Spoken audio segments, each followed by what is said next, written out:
Bom dia, meus irmãos, mais uma vez. É uma alegria imensa estar aqui com vocês.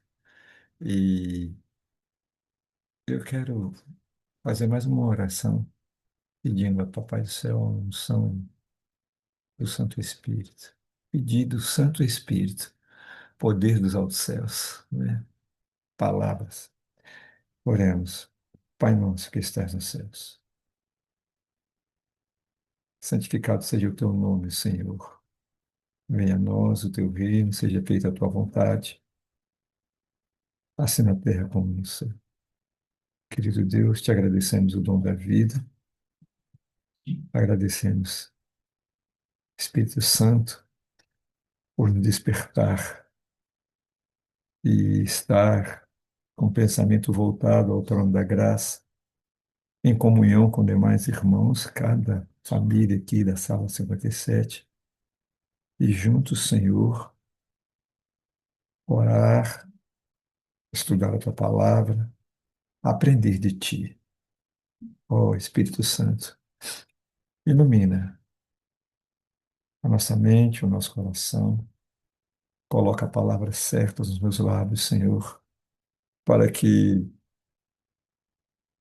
cada pessoa que ouvir esta palavra seja edificado e pelo poder da palavra seja também transformado, Senhor. É minha oração. Em nome de Jesus. Amém. O pastor Norman Gourley, ele é um pastor escocês, ele escreveu um artigo nesse livro aqui, não sei se dá para ver, né? O futuro. Entenda os últimos acontecimentos. E eu separei algumas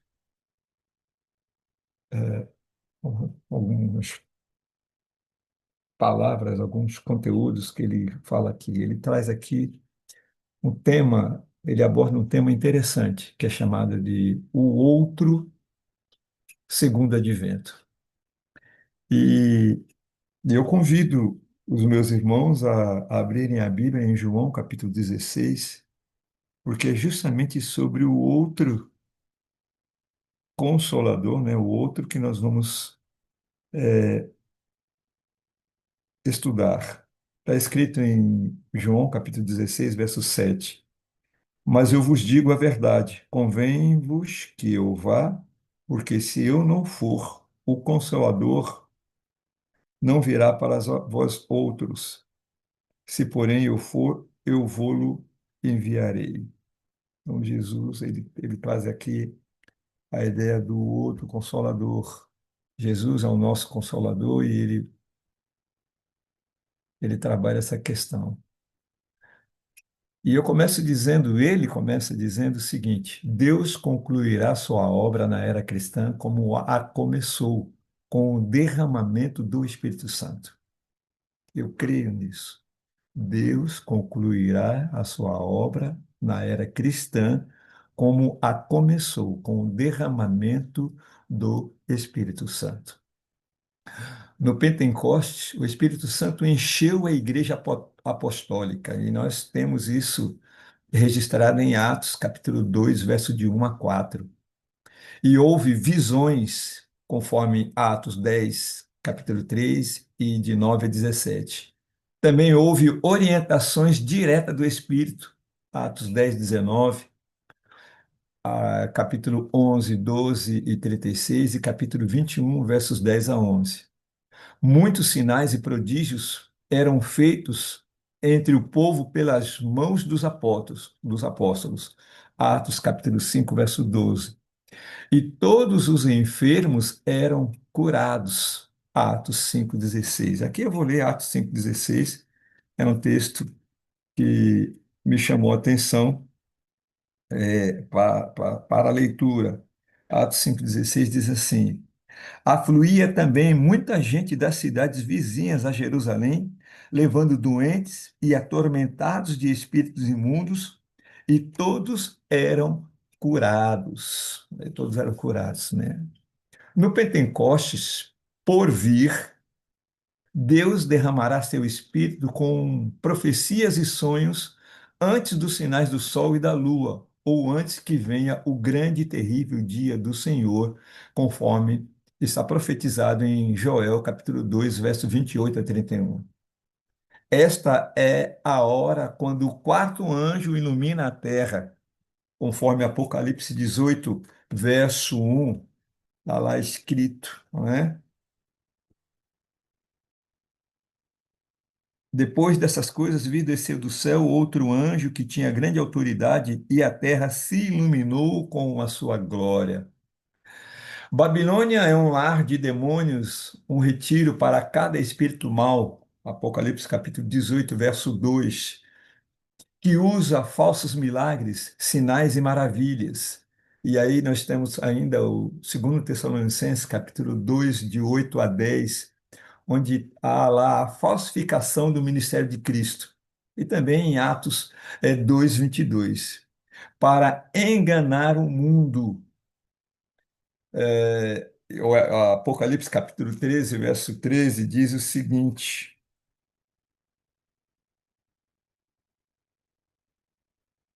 também opera grandes sinais, de maneira que até o fogo do céu faz descer à terra diante dos homens, né? A besta que emerge da terra, o capítulo 13 tem um subtítulo e trata desse engano que haverá, né? A era por vir será de grande poder, quando os espíritos ímpios de Satanás possuirão plenamente os perdidos, e o Espírito Santo possuirá totalmente os santos. Milagres, sinais e maravilhas ocorrerão de ambos os lados, tanto do lado dos que não servem ao Senhor, usados pelo inimigo de Deus, como também milagres acontecerão do lado daqueles que servem ao Senhor.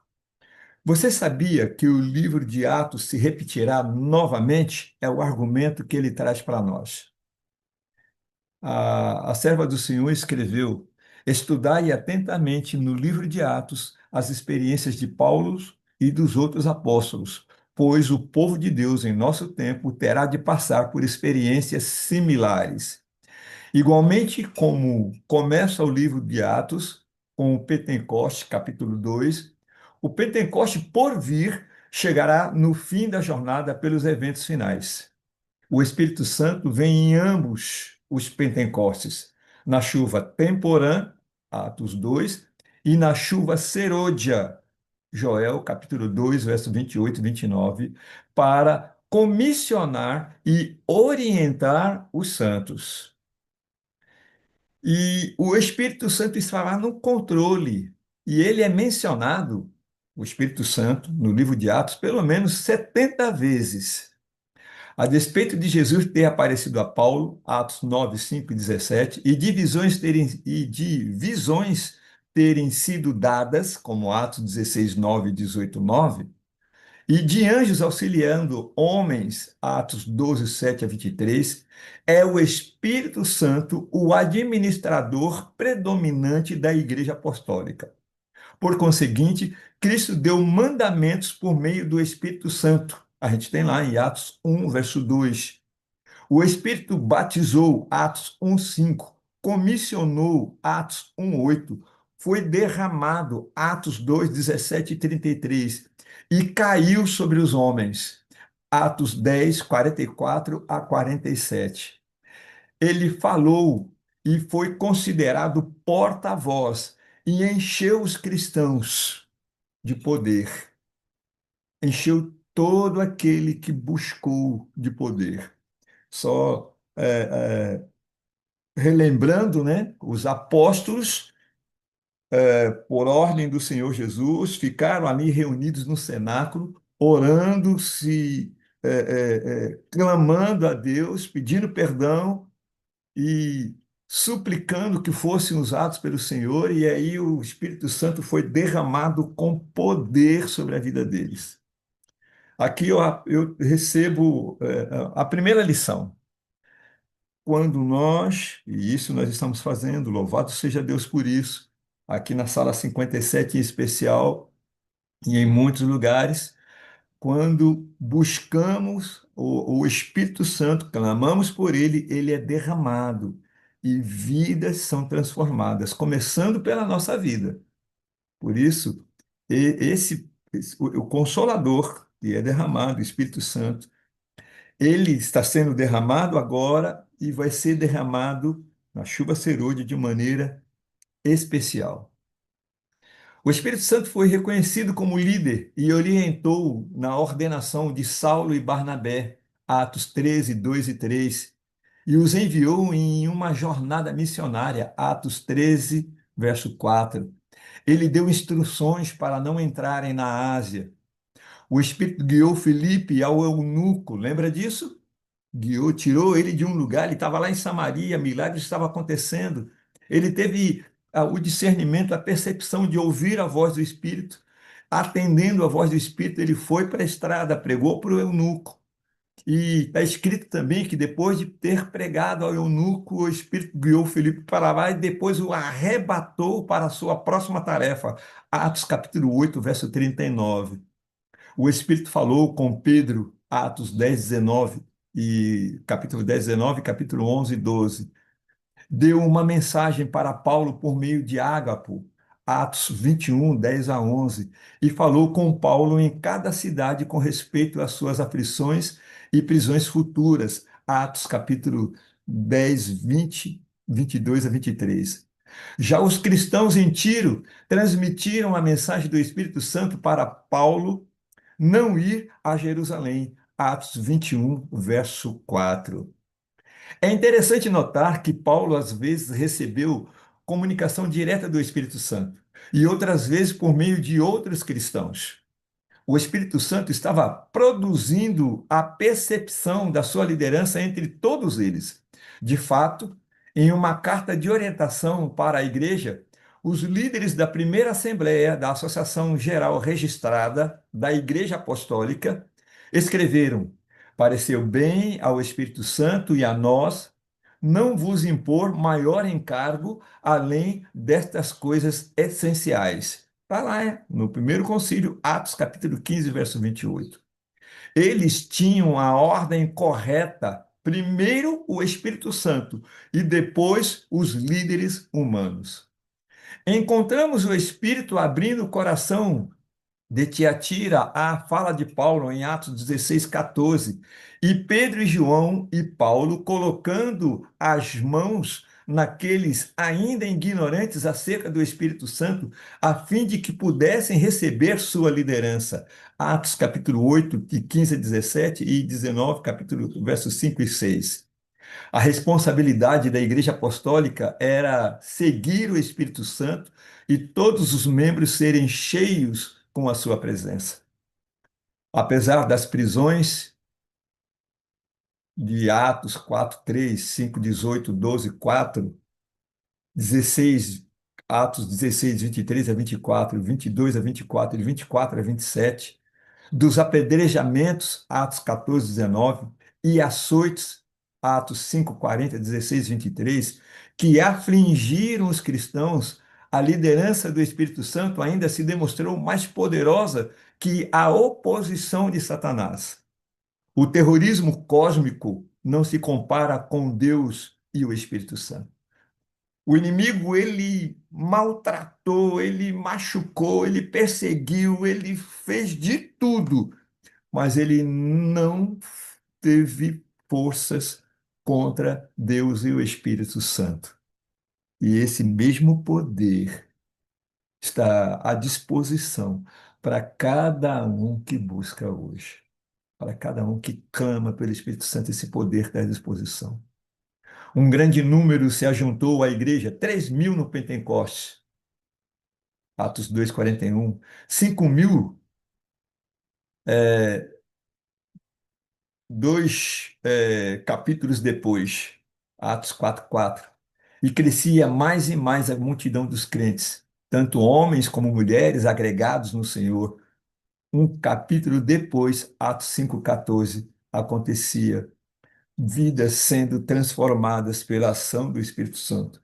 Homens usados por Deus, falando com intrepidez, alcançando corações e vidas sendo transformadas. No capítulo seguinte, crescia a palavra de Deus, e em Jerusalém se multiplicava o número dos discípulos. Também, muitíssimos sacerdotes obedeciam à fé. Atos capítulo 6, verso 7. Além da costa palestina, os resultados foram os mesmos. Por toda a Macedônia, as igrejas eram fortalecidas na fé e dia a dia aumentava o número. Atos 16, verso 5. Em Tessalônica, homens furiosos gritaram: Estes que têm transtornado o mundo chegaram aqui também. Atos 17, 6. O mundo tinha sido estremecido até suas raízes, não por esses homens, mas pelo Espírito Santo agindo por meio deles. Ele, o Espírito Santo, e não eles, tinham ou tinha edificado a igreja que, no conforto do Espírito Santo, crescia em número. Atos 9:31. Contudo, quem eram esses homens? Agora que vem uma declaração importante. Quem eram esses homens? Pedro foi um covarde que negou a Cristo, não é? Paulo, um instrumento poderoso nas mãos de Deus. Quem era Paulo? Um perseguidor. Não eram candidatos para tal obra impopular. Mas quando o Espírito Santo encheu esses homens, eles foram mudados. E que transformação, que transformação.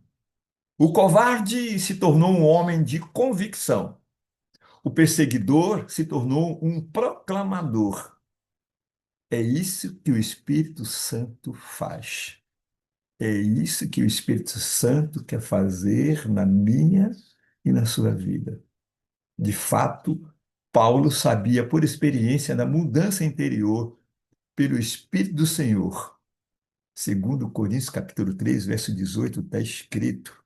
Deixa eu ler aqui para os irmãos. Segundo Coríntios capítulo 3, verso 18. Está aqui, ó. E todos nós, com o rosto desvendado, contemplando por um espelho a glória do Senhor, somos transformados de glória em glória na sua própria imagem, como pelo Senhor, o Espírito. Todos os discípulos de Cristo o decepcionaram na sua hora de maior necessidade, mas depois que receberam o Espírito Santo foram transformados. Homens espantados andavam para frente sem medo para virar um mundo de ponta cabeça. Pregações corajosas do Cristo ressuscitado alteraram a condição existente. Sinais e milagres, incluindo grupos inteiros e ainda ressurreições, a gente encontra lá em Atos 20, versos 9 a 12, ressurreições aconteceram. O livro de Atos pulsa com o poder vivificante do Espírito Santo. Atos proclama os atos do Espírito e não os atos dos discípulos. O Espírito Santo fez a diferença decisiva. O livro poderia ser renomeado como Atos do Espírito Santo. E alguém já disse isso aqui na sala 57. Eu já ouvi um pregador falando sobre isso. Uma observação registrada no quarto século pelo pai da igreja, Crisóstomo. Foi ele que trouxe essa proposta de Atos do Espírito Santo. Antes de deixar seus discípulos, Cristo prometeu: Nunca vos deixarei, nem vos desampararei. Está lá em Mateus capítulo 28, verso 20. Ele prometeu estar presente, enviando outro consolador. João capítulo 14, verso 16 a 18, nós lemos, né? Nós lemos outro consolador sendo enviado. Eu vou ler para vocês. Diz assim: Eu eu rogarei o Pai, e ele vos dará outro consolador, a fim de que esteja para sempre convosco. O Espírito da verdade, que o mundo não pode receber, porque não vê nem conhece. Vós o conheceis, porque ele habita convosco e estará convosco. Não vos deixarei órfãos, voltarei para vós outros. Ele envia o Consolador e ainda nos deixa bem claro: não vos deixarei órfãos, voltarei, voltarei. Aquele que os guiará em toda a verdade.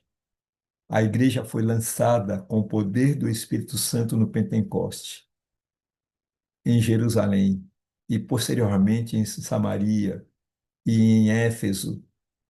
Como a chuva é necessária no período da semeadura, a chuva também é necessária no período da colheita. A descida do Espírito Santo é chamada de chuva temporã e serôdia. A chuva serôdia será maior que a do primeiro Pentecostes. Amém? Vai lá, vai ser maior, vai ser uma bênção. A chuva serôdia conduz os santos através dos eventos finais. E aqui vem uma informação, um ensinamento importante demais. A chuva serôdia, ela sela o povo de Deus para que seja fortalecido, a fim de permanecerem firmes.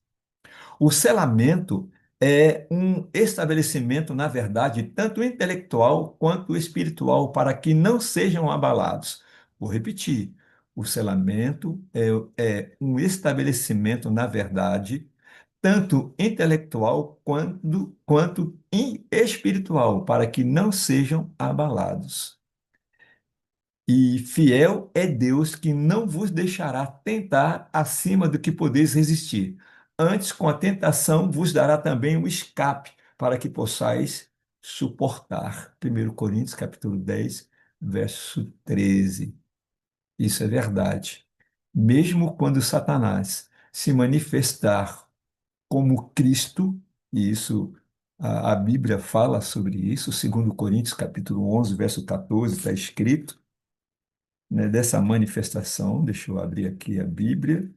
2 Coríntios, capítulo 11, verso 14. Está escrito assim, ó. E não é de admirar, porque o próprio Satanás se transforma em anjo de luz. A chuva serôdia na pessoa do Espírito Santo vem para selar e capacitar o povo de Deus a, primeiro, dar o último convite e, segundo, permanecer firme no grande tempo de angústia. A chuva serôdia não vem para conceder vida eterna. Todos, ao longo da era cristã, têm sido salvos sob a chuva temporã e durante o Antigo Testamento, pelo Espírito, antes do primeiro Pentecoste. A chuva serôdia também não vem para preparar os santos. Eles precisam estar preparados sob a chuva temporã. A chuva serôdia vem para guiá-los através dos eventos finais, a fim de triunfarem no segundo advento. Jesus prometeu: de maneira alguma te deixarei, nunca jamais te abandonarei. Está escrito em Hebreus capítulo 13, verso 5. Pois estou convosco todos os dias, até a consumação dos séculos. Mateus capítulo 28, verso 20. Pergunta que precisa ser feita. Você está se preparando agora na chuva serôdia? Estar preparado para o segundo advento do Espírito Santo é a única maneira de estar preparado para a segunda vinda de Cristo. E a segunda vinda de Cristo está mais próximo do que muita gente aí está imaginando. E ele virá como ladrão. E nesse sentido, virá como ladrão, no sentido de que muitos não estarão apercebidos. Inclusive, pessoas que professam ser cristãos serão pegos de surpresa, porque não estão, né, por algum motivo, não estão preparando devidamente para o segundo advento do Espírito Santo. Meus irmãos, eu amo a Sala 57, porque aqui eu já vi o relato de muitas pessoas. Aqui nós temos aprendido e temos clamado e temos orado a unção do Santo Espírito sobre a nossa vida. Por favor, em nome de Jesus, continue clamando a unção do Santo Espírito. Continue clamando e continue também pedindo forças ao Espírito Santo para viver uma vida que honre e glorifique o nome do Senhor Jesus. Afinal, nós sempre falamos que eu gosto quando o pastor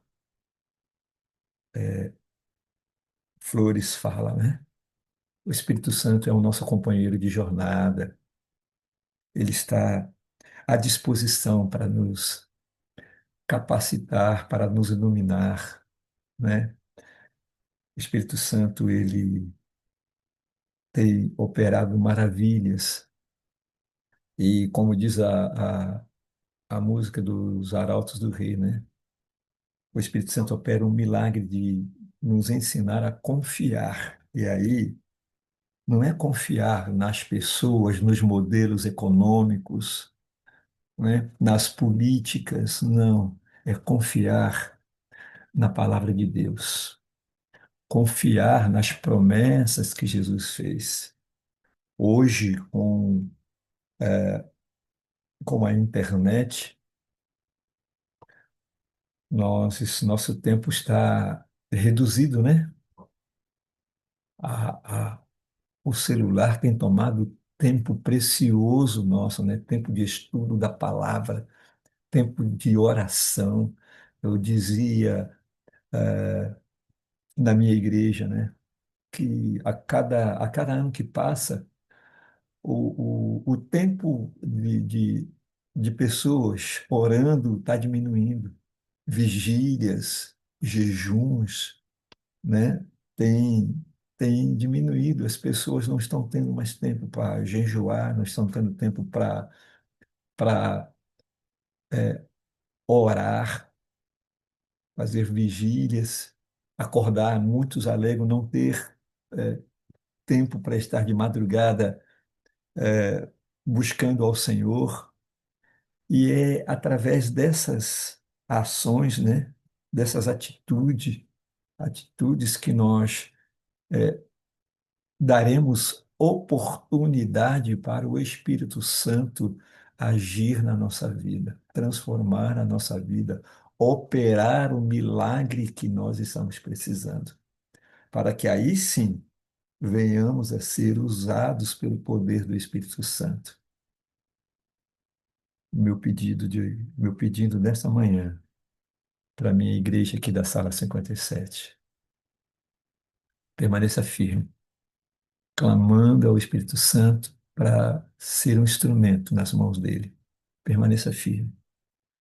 E com intrepidez, fale da Sala 57, fale do Espírito Santo e deixa ele te usar, porque ao sermos usados, o nome do nosso Deus será honrado e glorificado e estaremos, né, apressando a volta do nosso Senhor e Salvador Jesus Cristo. Amém? Quanto desejo isso no seu coração?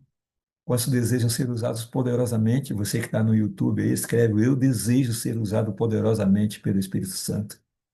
Diga isso no seu coração e continue, permaneça firme, pedindo ao Espírito Santo para te usar poderosamente. Esse é o meu desejo, essa é minha oração, em nome de Jesus. Amém? Meu pastor, foi rapidinho, não foi? Rapaz, é de Deus isso, uma benção, cara, uma benção. Você estava pregando aí, e eu pensando, né, de como o Espírito de Deus se moveu, ele fez tanta coisa com tanta gente que se disponibilizou, né? Quem era Pedro? E ele se torna o primeiro grande evangelista da igreja primitiva. Quem era Paulo? Paulo, perseguidor, se torna um que morre pela mensagem que ele perseguia. Quer dizer, quando o Espírito Santo chega, a coisa fica completamente diferente. Uma coisa me chamou muita atenção na sua leitura, quando você diz assim, esses homens que onde eles chegam, eles provocam um impacto e as coisas saem do lugar.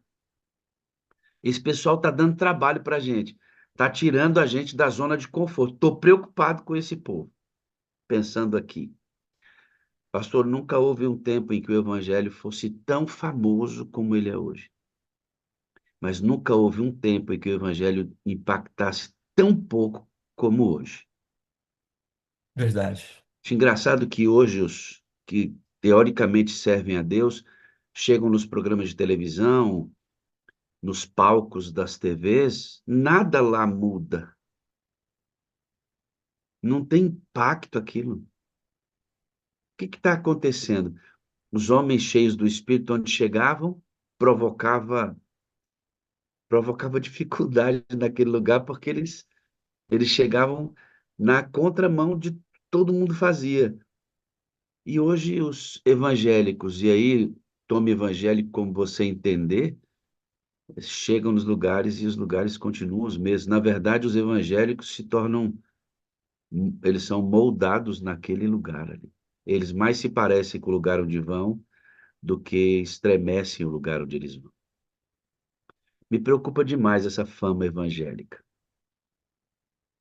Me preocupa demais essa fama evangélica. Por outro lado, na sua mensagem, eu fico pensando assim, ó, quando a terra estava sem forma e vazia, quem estava lá? O O Espírito Santo. Espírito de Deus. Quando Jesus, ele vai ser, ele vai ser fecundado em Maria, quem estava lá? Espírito. Quando Jesus começa o seu ministério, ele começa em quem? No poder do Espírito Santo. Quando ele vai para o deserto, quem é que leva? O Espírito Santo. Quando Jesus é batizado, quem estava lá? Ele e o Espírito Santo. Quando Jesus ressuscita, quem ressuscitou Jesus? O Espírito O Santo. Espírito Santo, Deus ressuscitou Jesus e ele mesmo tomou a vida, porque ele dá e volta a tomar. Quando Jesus foi para o céu, o que ele prometeu enviar? Consolador, o Espírito Santo. E quem é que se comunica com a igreja hoje? O Espírito Santo. E quem está aqui agora? Entende? Então, Simplesmente. como é que a gente, pastor, vai deixar de fora alguém que nos coloca dentro? Não pode. Não pode. Esta é a questão, irmão. Esta é a questão. Como é que a gente deixa de fora alguém que nos coloca dentro? Não tem como. Pensando nisso, pastor, eu quero contribuir com o que o senhor disse, com uma leitura de algumas lâminas e vou parar numa delas para a gente conversar um pouquinho sobre o que o senhor pregou hoje. Por favor. Aqui é para a gente crescer juntos. É uma sala de aula, né? É exatamente. Como a gente diz. Eu já li esse texto, mas vai servir para a gente discutir isso que o senhor pregou aqui hoje de maneira muito apropriada. Essa promessa tanto pertence a nós, como pertenceu a eles. Por que que eles tiveram e nós não temos?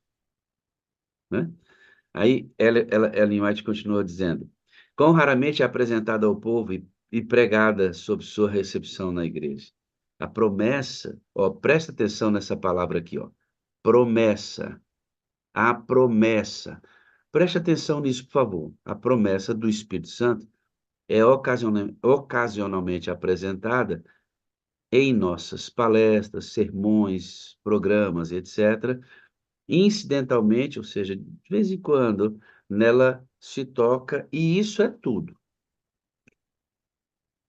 Isso aqui foi um outro contexto. Em consequência desse silêncio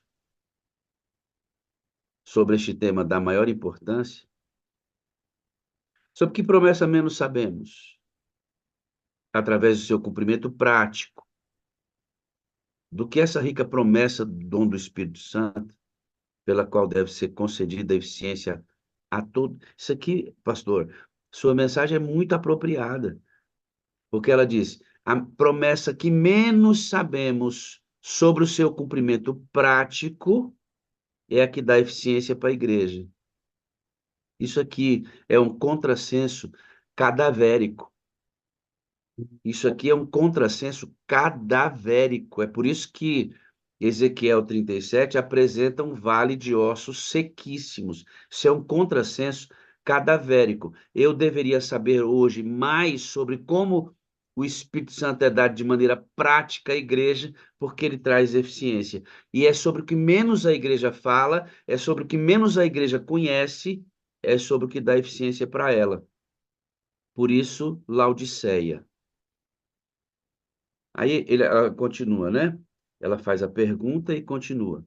Temos demorado sobre as profecias, doutrinas têm sido expostas, mas o que é essencial à igreja, a fim de que possa crescer em força e eficiência espirituais, para que a pregação possa levar consigo convicção e almas serem convertidas a Deus, tem sido grandemente deixada de fora do esforço dos pastores. Esforço ministerial aqui é esforço dos pastores. Isso ela escreveu há mais de 100 anos. De lá para cá a coisa piorou. A gente gasta tempo com tudo. A gente explica tudo. Veja quantos manuais a gente tem de dízimo e oferta. Veja quantos manuais sobre missão a gente tem. Veja quanto material sobre saúde nós temos. Procure na sua estante quantos materiais tem sobre o Espírito Santo e a vida prática. Esse assunto tem sido posto de lado, como se algum tempo no futuro fosse dedicado à sua. Vai chegar um tempo em que a gente vai falar do Espírito Santo, então ele vai voltar. Mas esse tempo é lá no futuro. Por enquanto, a gente vai fazendo aqui. Outras bênçãos e privilégios têm sido apresentadas ao povo, até se despertar na igreja o desejo de alcançar a prometida bênção de Deus. Ela está dizendo que outras bênçãos é apresentada ao povo, esperando que o povo seja reavivado, quando a promessa do Espírito Santo é deixada de lado. Mas a impressão quanto ao Espírito Santo tem sido de que esse dom não é para a igreja agora, mas a de que algum tempo no futuro será necessário. Agora não precisamos. Agora não precisamos, mas lá no futuro, para pregar o evangelho a toda nação, tribo, língua e povo, lá no futuro, lá quando Deus marcou a data, a gente vai precisar. Isso não está na Bíblia, não. Essa bênção prometida é reclamada pela fé. Essa bênção prometida, se reclamada pela fé, traria todas as outras bênçãos em sua esteira. Agora é aqui, pastor, que eu quero voltar com o senhor. Pelas astutas ciladas do inimigo, parece a mente do povo de Deus ser incapaz de compreender e apropriar-se das promessas de Deus. De que promessa ele está falando aqui, pastor? É o Espírito Santo, O na que vida ela da está pessoa. dizendo? Olha aqui, pastor, esse texto ele é extraordinário para a gente encaixar na sua mensagem hoje. Olha o que ela diz aqui, ó. Pelas astutas ciladas do inimigo, parece a mente do povo de Deus ser incapaz de compreender e apropriar-se das promessas de Deus. De quais promessas estamos falando aqui? Da promessa do Espírito Santo de Deus. E ela está dizendo que o inimigo entorpeceu a igreja e parece que é incapaz que a igreja compreenda isso. Uma, É, eu antes de eu falar, tenho um pastor, outro texto que eu tenho aqui, que diz vai, assim: completa. eu vi que muitos negligenciam a preparação tão necessária, esperando que o tempo de refrigério e da chuva serôdia os habilitasse para estar em pé no dia do Senhor e viver à sua vista. Ó, quantos vi eu no tempo de angústia sem abrigo, haviam negligenciado a necessária preparação. E no outro texto ela diz: apesar do generalizado declínio da fé e da piedade, há verdadeiros seguidores de Cristo nessas igrejas. Antes de os juízos finais de Deus caírem sobre a terra, haverá entre o povo do Senhor tal avivamento da avivamento da primitiva piedade, como não fora testemunhado desde os tempos apostólicos. O Espírito e o poder de Deus serão derramados sobre seus filhos. Naquele tempo, muitos se separarão das igrejas em que o amor deste mundo suplantou o amor a Deus e à sua palavra. Muitos, tanto pastores como leigos, aceitarão alegremente as grandes verdades que Deus providenciou fossem proclamadas no tempo presente, a fim de preparar um povo para a segunda vinda do Senhor. O inimigo das almas deseja estorvar essa obra e, antes que chegue o tempo para tal movimento, esforçar-se-á para impedi-la, introduzindo uma contrafação. Nas igrejas que puder colocar sob seu poder sedutor, fará parecer que a bênção especial de Deus foi derramada. Manifestar-se-á o que será considerado como grande interesse religioso. Multidões exultarão de que Deus esteja operando maravilhosamente por elas, quando a obra é de outro espírito. Sobre o disfarce religioso, Satanás procurará estender sua influência sobre o mundo cristão. Então, essa armadilha que ele está colocando, esse falso cristianismo, está levando muitas pessoas a negligenciar a busca do Espírito Santo e o aprofundamento da palavra. Ou a duvidar da sua própria fé, porque quando Ou eles, quando veem esses tipos de avivamento, olham para a sua fé e dizem, aqui não acontece desse jeito. Então, está faltando, Deus não está presente. É o engano de Satanás pensar assim, dessa maneira. Agora, pastor, quando o senhor prega sobre o Espírito Santo, aqui de novo, e aí algumas pessoas aqui vão dizer, mas de novo, você acha que se desenverga um aço que está envergado com pouco esforço, com pouca repetição? Aqui eu acabei de ler. Parece que o povo de Deus, pelas ciladas do inimigo, seja incapaz de compreender e apropriar-se das promessas de Deus. Uma vez, pastor, eu conversei com alguns colegas e a gente estava discutindo, no bom sentido da discussão, a ideia de Atos 1:8. E recebereis poder para vocês serem testemunhas. E eu questionando com eles a ideia de enviar testemunhas sem que elas tenham recebido o poder de Deus. E um deles disse assim: mas o que importa essa ordem? O que importa essa ordem? Se nós enviarmos pessoas mortas, elas reviverão porque estão na missão. Isso não é bíblico. Todos os que vão para a missão devem ir vivos pelo poder do Espírito Santo e receberão poder e serão minhas testemunhas. Não existe essa ideia de que eu envio mortos para a missão e eles revivem lá. Missão mantém reavivamento. Missão não reaviva ninguém. perfeitamente. Missão mantém reavivamento. Não reaviva ninguém. Ele simplesmente vai me dizer no que ele está falando que não importa. Se eu não buscar o Espírito Santo e enviar para a missão, a igreja será reavivada. Não, não dá para entender assim na dinâmica do reino. Por que eu estou dizendo isso? Quando eu trato com algumas pessoas sobre o Espírito Santo, pastor, e sobre essa necessidade que nós temos de buscar e de entender essa promessa prática, as pessoas ouvem e dizem assim, não, é importante mesmo. Mas colocam o Espírito Santo como mais uma das janelas. É assim, ó, o Espírito Santo está ao lado do Quebrando o Silêncio, o Espírito Santo está ao lado do Caleb. É uma janela ao lado da distribuição de livros que a gente tem, do Impacto Esperança. É, o Espírito Santo é uma janela ao lado da Semana Santa.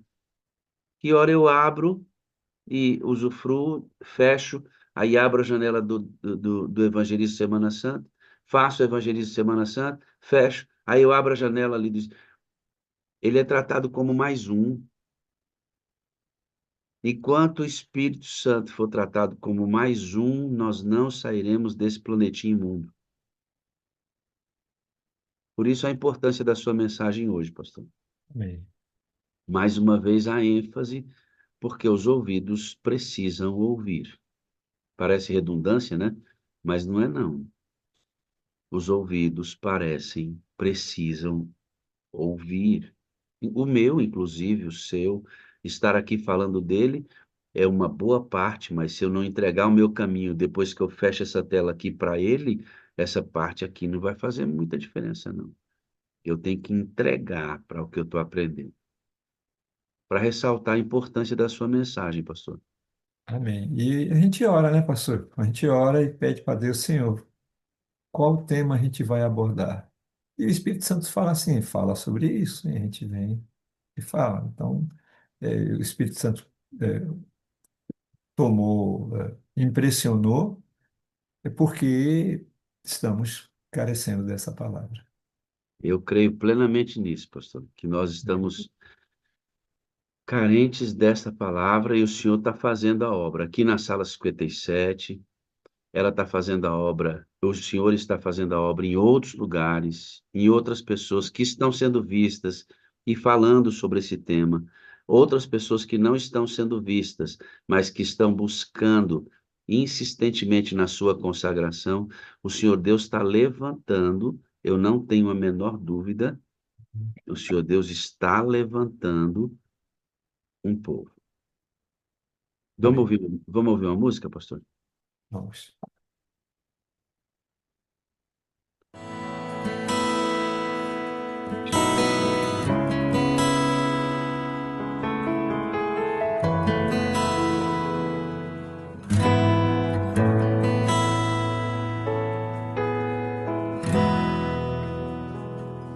Eu pude ouvir no meu silêncio a tua voz. Em meu deserto sei que nunca estive só. Tua mão estava ali. Mesmo quando não senti. E no deserto me revelas quem eu sou. Sopraste o teu vento e vida me entregou. Tua presença minha mente renovou. Tudo que eu não sou, recebo do Senhor.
É coisa boa, hein, pastor? Seu áudio, amadinho. Abre o áudio. Aí. Pastorzão, perguntaram qual é o livro, né? Deixa eu ver se consigo mostrar aqui. O livro é esse aqui, ó. Dá para O ver? futuro. O O futuro. Futuro. É É um da livro do Márcio Unapress? Press. Eu vou tirar uma foto dele e coloco para Leila compartilhar aí nos grupos, tá bom, Leilinha? Feito. O Unapress é do NASP, é uma editora do Mas NASP que providencia esse tipo de livro que são pastores que escrevem bem legal. Obrigado, pastor. Eu amo o senhor, eu preciso do senhor para ser feliz. O senhor é a parte visível de Deus e eu creio mais em Deus porque o senhor existe, viu? deixa eu dizer também, por favor, amo vocês, preciso de vocês para ser feliz. Vocês são a parte visível de Deus. Eu creio mais em Deus porque vocês existem. De vez em quando eu não apareço aqui, mas eu estou lá no YouTube, viu, gente? Estou olhando lá, viu? Tá bom? Eu tenho certeza disso, meu amigo. Muito obrigado. Amém, Viu? amém. Deus te abençoe ricamente. E a sala 57 está aqui, ela continua aqui, tá? É nóis, mano. Eu também tô É de nóis. camiseta hoje aí, ó. E aqui, mano. Amém. Um abraço, fica com Deus. Um abraço. Amém. Ah, por que continuar fazendo? Mas porque é uma ordem. Não é por sentimento, não é por quantidade de pessoas, é uma ordem. E eu me aproprio muito do que a White disse. Antes da vinda de Jesus, o povo de Deus voltaria a entender essa promessa.